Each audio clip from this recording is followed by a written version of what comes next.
So the existing product is a salt, potassium chloride.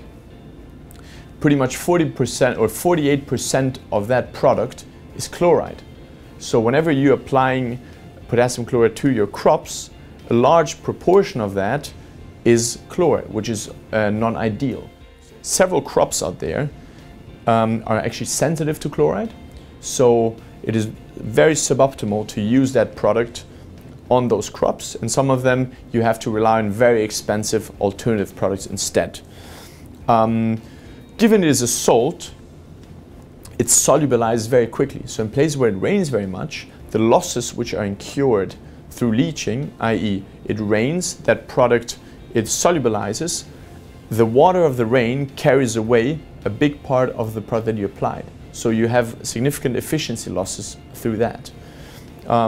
Another issue is that given the salinity of the product, it is also not ideal for the microbiome of the soil. Our product is produced from a silicate rock, i.e. it has absolutely no salinity. The advantages of our product comprise it has controlled release of the nutrients. We suffer no losses through leaching, given the crystalline structure of our product. We have absolutely no chloride, and we are microbiota friendly. And this is these main four characteristics together make our fertilizer be a let's say, very high efficiency and very good for crops. And we have shown that with through our partners. Embrapa on one end is the Brazilian agricultural company in Brazil, is very well known and respected. And we also work with the IFDC here in the United States. So these are two main agriculture partners, but we're also working together with the industry. For example, SLC Agrícola in Brazil, FMT, which is Fundação Mato Grosso in Brazil as well. We're all doing field trials as well as greenhouse tests with them. And now we're starting to explore another angle as well, which is to combine our product with bacteria, which goes very well into the trend which agriculture is going to right now, which is to use bacteria together with fertilizers to enhance crop yields.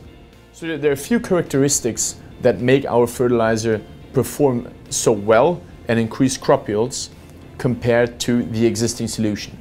So a very big point is that the potassium which is contained in our product is released over time, and we call that a controlled nutrient release. That is to show you the importance of that. Essentially, as opposed to solubilizing, providing the nutrients of the crops all at once, meaning that the plant or the roots have to eat their meal, you can imagine it, their entire meal of the month in one day, we provide that nutrient over the course of the entire growth period. And that means that a plant doesn't have to absorb everything at once, but can uptake that nutrient whenever it needs it. There is a very big difference vis-a-vis the solution that exists out there. Another big problem that fertilizers currently have is that they solubilize very quickly. And when it rains and the product solubilizes, a big part of the nutrient is actually carried away by water, and we call that leaching. So it's either carried away by water or it just goes into the soil to a point where the roots cannot uptake that nutrient anymore, and essentially it's lost. So the farmers are, a big portion of what the farmer is actually applying to the crops is effectively lost. Our product, given it is not a salt and it does not solubilize immediately, given the crystalline structure of it, we do not lose anything or any of the potassium which is contained in our product through leaching.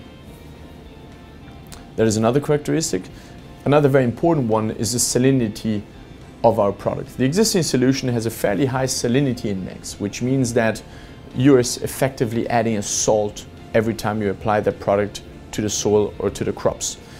There are crops which are more or less sensitive to that.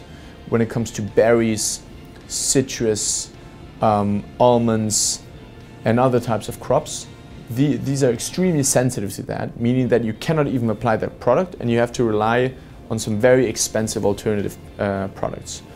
Our product, on the other hand, given it comes from a silicate rock, it doesn't have any salinity at all. That means that you have no limitation to apply our product on any soil type or crop type as well. And lastly, also derived from salinity, the existing product is not a good host for bacteria. So it's very difficult for you to combine both, which would actually be ideal if it was possible. Given our product has no salinity, it is microbiota friendly as well. So we're at the moment studying and developing products where we combine our fertilizer, hydropotash, together with bacteria.